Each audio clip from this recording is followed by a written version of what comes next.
ಇವತ್ತು ಕಲಬುರಗಿ ಜಿಲ್ಲೆಗೆ ರಾಜ್ಯದ ಮುಖ್ಯಮಂತ್ರಿಗಳು ಅನ್ಯಾಯ ಮಾಡ್ತಾ ಇದ್ದಾರೆ. ಯಾಕಪ್ಪ ಅಂತ ಕೇಳಿದ್ರೆ ನಮ್ಮ ಬಲ್ಲಿಯೂ ಕೂಡ 11.25 ಇಳುವರಿ ಬರ್ತದ. ಆದ್ರೆ ಅದೇ ಮಣ್ಣಲ್ಲಿ ಕಬ್ಬು ಬೆಳಿತೀವಿ, ಅದೇ ನೀರು ಬಿಡ್ತೀವಿ, ಎಲ್ಲನೂ ಅದೇ ಇದೆ.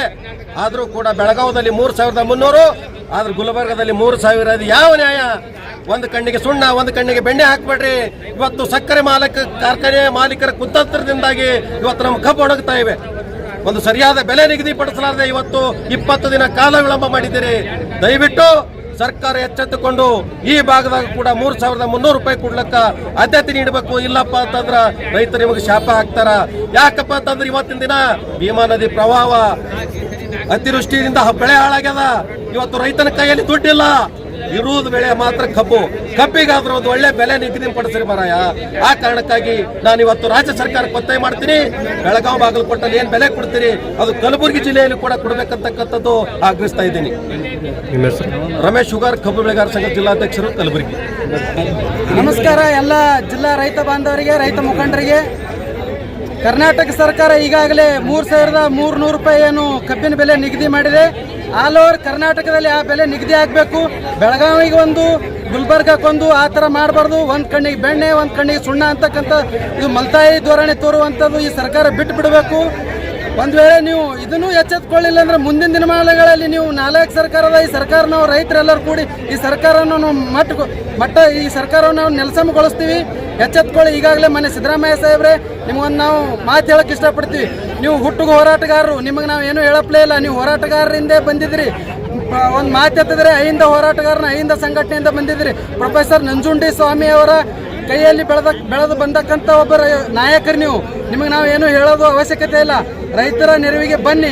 ಕಲಬುರಗಿ ಜಿಲ್ಲಾ ಎಲ್ಲ ರೈತರಿಗೆ, ಸಕ್ಕರೆ ಕಾರ್ಖಾನೆಗಳ ಮಾಲೀಕರಿಗೆ ಒಂದು ನೀವು ಕರೆಗೆ ಅವ್ರಿಗೆ ಕರೆಸಿ, ಒಂದು ಕಲಬುರಗಿ ಜಿಲ್ಲೆ ಮುಂಗಾರು ಬೆಳೆ ಹಾಳಾಗಿದೆ, ಇವರಿಗೇನಾದ ಉಳಿದಿರ್ತಕ್ಕಂಥ ಒಂದು ಬೆಳೆಯಿಂದ ಕಬ್ಬದ ಅದಕ್ಕೆ 3,300 ರೂಪಾಯಿ ಬೆಲೆ ನಿಗದಿ ಮಾಡಿ, ಅದೇ ರೀತಿಯಲ್ಲಿ ತೂಕದಲ್ಲಿ ಏನು ಮೋಸ ಆಗ್ತಿದೆ ಆ ಮೋಸವನ್ನು ತಡೆಗಟ್ಟಿ ವೇಬ್ರಿಡ್ಜ್ ಅಳವಡಿಸಿ, ಮತ್ತು ದಲ್ಲಾಳಿಗಳ ಹಾವಳಿ ಹೆಚ್ಚಾಗ್ತಿದೆ ಕಬ್ಬು ಕಡೆಯೋದ್ರಲ್ಲಿ, ಅದನ್ನು ನೆಲಸಮಗೊಳಿಸಿ. ಮತ್ತು ಇನ್ನೊಂದು ಮಾತೇನು ಹೇಳಕ್ಕೆ ಇಷ್ಟಪಡ್ತಿದ್ದೀವಿ ಅಂದರೆ, ಕಬ್ಬಿನ ಕಾರ್ಖಾನೆಗಳಲ್ಲಿ ಉಪ ಉತ್ಪನ್ನಗಳೇನಿದೆ, ಮೊಲಾಸಸ್, ಕಾಕಂಬಿಕಾ, ಬೊಗಾಸಸ್, ಇವುಗಳಲ್ಲಿ ಕೂಡ ರೈತರಿಗೆ ಉಪ ಉತ್ಪನ್ನಗಳಲ್ಲಿ ಪಾಲು ಕೊಡಬೇಕಂತಕ್ಕಂಥ ಮಾತನ್ನು ನಾವು ಹೇಳ್ತಾ ಇದ್ದೀವಿ. ಒಂದು ವೇಳೆ ಇದಕ್ಕೆ ನೀವು ಎಚ್ಚೆತ್ತುಕೊಳ್ಳಿಲ್ಲ ಅಂದ್ರೆ ಮುಂದಿನ ದಿನಮಾನಗಳಲ್ಲಿ ನಾವು ನಿಮ್ಮ ಸರ್ಕಾರವನ್ನು ನೆಲಸಮಗೊಳಿಸೋದ್ರಲ್ಲಿ ಯಾವುದೇ ಸಂದೇಹವಿಲ್ಲ. ಮುಂದಿನ ದಿನಮಾನಗಳಲ್ಲಿ ರೈತ ಸರ್ಕಾರ ಬರ್ತಕ್ಕಂಥ ಮಾತನ್ನು ನಾವು ಹೇಳಕ್ಕೆ ಇಷ್ಟಪಡ್ತೀವಿ. ನನ್ನ ಹೆಸರು ಸಿದ್ದೇಶಲ್, ಕರ್ನಾಟಕ ರಾಜ್ಯ ರೈತ ಸಂಘ ಯುವ ಘಟಕ ಜಿಲ್ಲಾಧ್ಯಕ್ಷ, ಕಲಬುರಗಿ.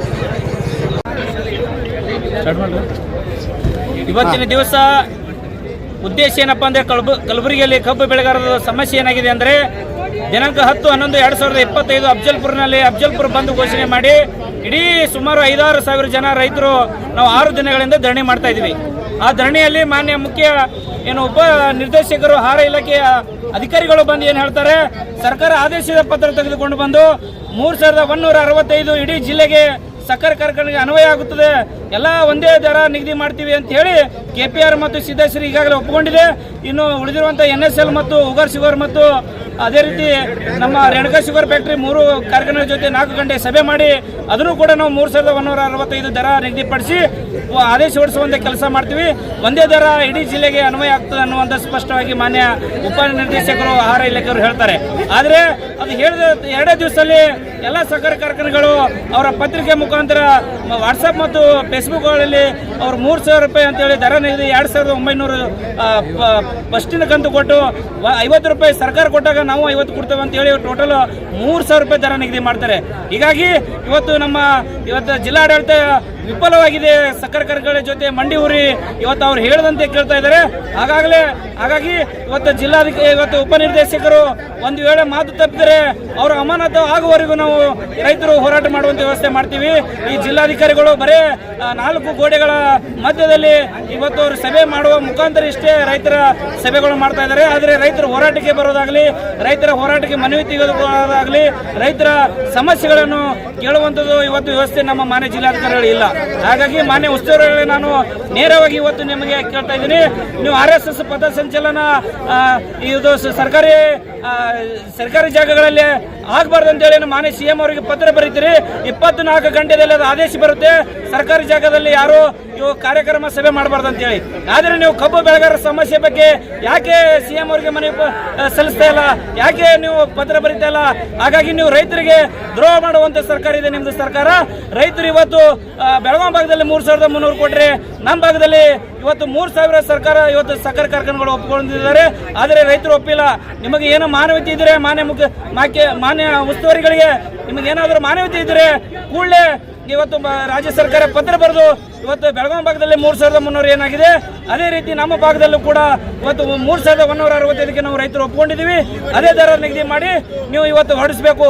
ಏನಾದರೂ ನೀವು ರೈತರಿಗೆ ಈ ತರ ದ್ರೋಹ ಮಾಡುವಂತ ಕೆಲಸ ಮಾಡಿದ್ರೆ ಮುಂದಿನ ದಿನಮಾನದಲ್ಲಿ ಇವತ್ತು ನೀವು ಎಲ್ಲೇ ಬರಲಿ ನಿಮಗೆ ಗೆರೆ ಹಾಕುವಂತ ವ್ಯವಸ್ಥೆ ಮಾಡ್ತೀವಿ. ಮತ್ತೆ ಇವತ್ತು ಜಿಲ್ಲಾಡಳಿತ ಇವತ್ತು ದೇವರಿಗೆ ಹರಕೆ ಬೇಡ್ಕೊಂಡು ಇವತ್ತು ಇಂಥ ಜಿಲ್ಲಾಧಿಕಾರಿಗಳನ್ನು ನಮ್ಮ ಜಿಲ್ಲೆಗೆ ತಂದಿದ್ದೀರಾ. ಇವತ್ತು ಯಾವುದೂ ರೈತರ ಒಂದು ಕಷ್ಟಕ್ಕೆ ಸ್ಪಂದಿಸ್ತಾ ಇಲ್ಲ. ಹಾಗಾಗಿ ಜಿಲ್ಲಾಧಿಕಾರಿಗಳನ್ನು ಕೂಡ ನಮಗೆ ಇವತ್ತು ರೈತರಿಗೆ ಒಪ್ಪಂದಿಲ್ಲ, ಈ ಜಿಲ್ಲಾಧಿಕಾರಿಗಳು ಇಷ್ಟ ಇಲ್ಲ ಅನ್ನುವಂಥ ಮಾತು ಬಹಳ ನೋವಿನಿಂದ ಹೇಳುವಂತ ನಾನು ಇವತ್ತು ರೈತರು ಹೇಳ್ತಾ ಇದ್ದೀವಿ.